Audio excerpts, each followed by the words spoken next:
오늘 함께 묵상할 성경 말씀은 아모스 1장 1절에서 2장 3절입니다. 아모스 1장 1절에서 2장 3절입니다. 오늘은 1절 2절 말씀을 읽겠습니다.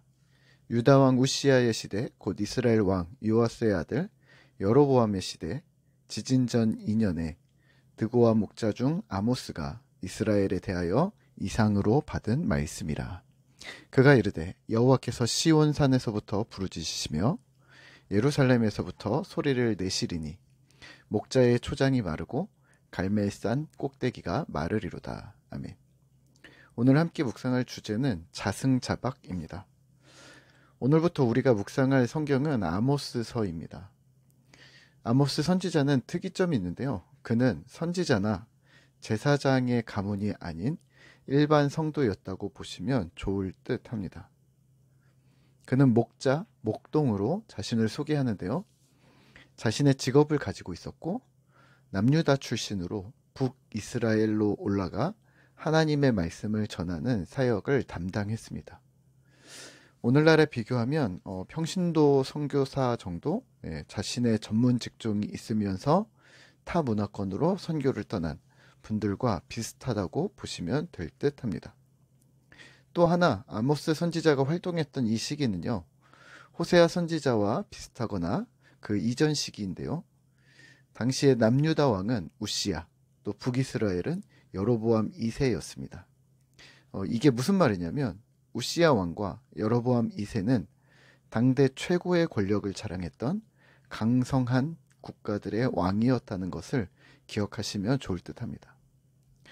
우시야 왕이 죽던 해에 이사야 선지자가 부름을 받으면서 상실감과 부담감이 있었다는 말을 기억하시죠? 우시야 왕이 엄청난 성공을 이룬 왕이었다는 것, 또 동시에 북이스라엘의 왕이었던 여로보암 2세 역시 그와 대등하게 강력한 국가를 이루고 있었던 것이죠. 특히 여로보암 3세는 정치 경제적으로 초강대국이었는데요. 상업이 번창하고 상류층이 출현했으며 값비싼 집들이 세워졌습니다. 부자들은 제멋대로 흥청망청 살았고 가난한 자들은 법적으로나 경제적으로 착취의 대상이 되기도 했습니다. 도덕 기준은 낮아졌고 겉으로 보여지는 공식 종교는 성황을 이루었지만 실제 신앙은 바닥을 치고 있었습니다. 우시야와 여로보암 2세는 유능한 왕들이었고요. 두 왕국은 각자 평화를 누렸습니다.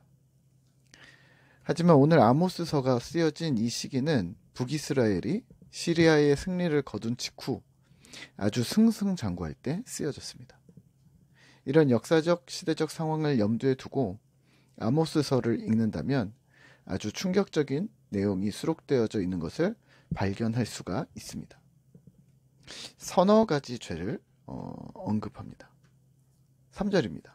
다메섹의 서너 가지 죄로 말미암아. 6절입니다. 가사의 서너 가지 죄.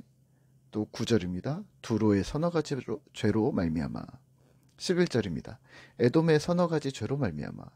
13절입니다. 암몬 자손의 서너 가지 죄로 말미암아. 2장 1절입니다.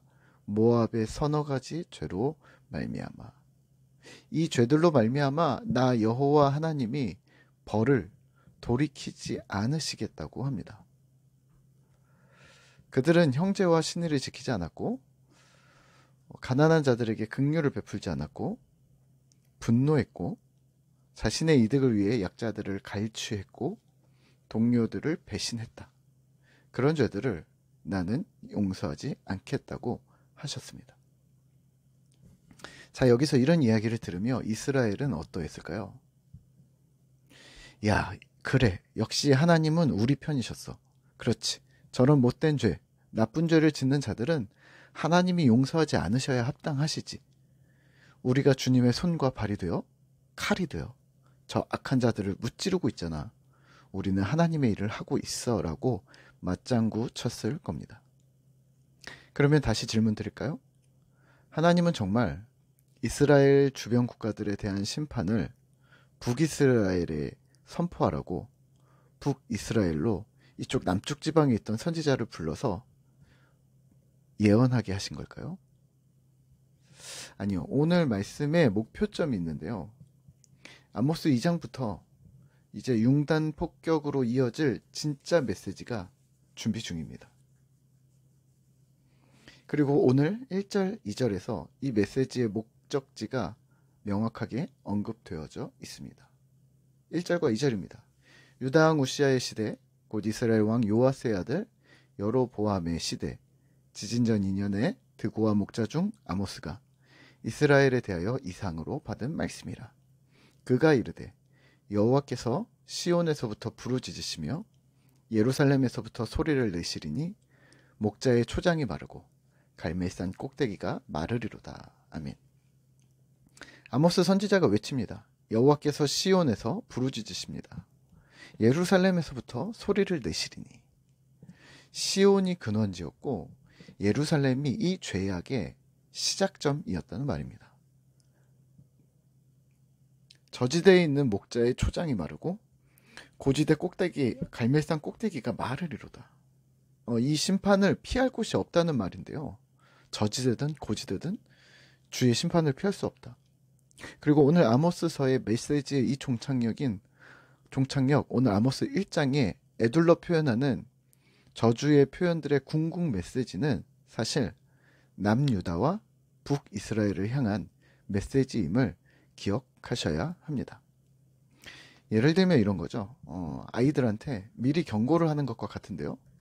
야, 저 옆집에는 학원 빠지고 PC방에 갔대. 그러면 안 되겠지. 저 윗집에는 학교 성적표 나왔는데 몰래 숨겼대. 저 아랫집에는 문제집 산다고 하고 용돈을 받아서 빵 사 먹었대.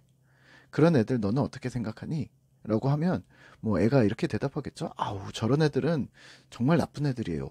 거짓말하고 속이고 다른 사람에게 피해주고 뭐 이렇게 얘기하겠죠. 그러면 엄마가 얘기를 하는 겁니다. 그렇지.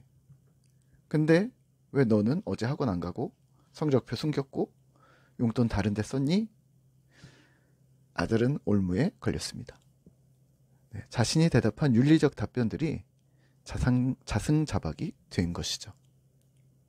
오늘 아모스 1장이 이와 같습니다. 1장에 등장하는 다메섹, 가사, 두로, 에돔이 잘했다는 말은 아닙니다. 이들도 분명 죄가 있었습니다. 하지만 하나님을 믿고 섬기고 따라야 할 이스라엘이 다른 자들에게 기준을 대할 때는 철저하면서 자신에게 대한 잣대는 소홀히 하는 것, 그래서 자신의 범죄를 허용하고 악함을 눈감아 버리고 하나님의 율법을 지키지 않아도 이 정도는 봐주셔야지 하고 하나님의 사랑에 호소하는 것을 하나님은 용서하지 않으시겠다는 말입니다. 혹시 오늘 우리도 그러하지 않을까요? 신앙생활을 열심히 못한 이유가 환경 때문에, 어떤 상황 때문에 어쩔 수 없다고 합니다. 믿음으로 살고 정직과 바름, 사랑으로 행동하는 것이 여의치 않았다고 말합니다. 유독 자신에 대해서는 유연한 이 기준은 사실 하나님의 율법의 기준에 있어서 용납할 수 없는 일인 것이죠. 마태복음 7장 2절에 너희가 비판하는 그 비판으로 너희가 비판을 받을 것이요 너희가 헤아리는 그 헤아림으로 너희가 헤아림을 받을 것이니라. 그 헤아림을 우리는 상대방을 공격하지 않으면 상대방도 나를 공격하지 않을 거야 라고 생각하시겠지만 아닙니다. 그 헤아림을 시행하시는 주체는 하나님이십니다. 내가 다른 사람을 판단하는 것처럼 하나님도 나를 판단하실 것이라는 말입니다. 대림절 첫 주를 지나는 우리 꿈터 공동체에 부탁드리기는 누군가에게 벌 받는 것보다 그 기준, 커트라인을 못 넘으면 어쩌지? 하고 벌벌 떠는 것보다 더 높은 기준으로 예수님 닮기를 실행하시면 어떨까요? 예수님 닮기는 단순합니다. 예수님처럼 생각하고 예수님처럼 말하고 예수님처럼 행동하기입니다. WWJD 운동을 아실 텐데요. What would Jesus do입니다. 예수님이라면 어떻게 하실까? 우리의 삶의 매 순간마다 대입해 보시는 거죠. 그래서 예수님의 성품이 나의 인격이 되어지도록 연습하는 것이죠. 예수님을 기다리고 고대하는 우리가 예수님 닮아지는 그런 멋진 신자 되시기를 기도하겠습니다.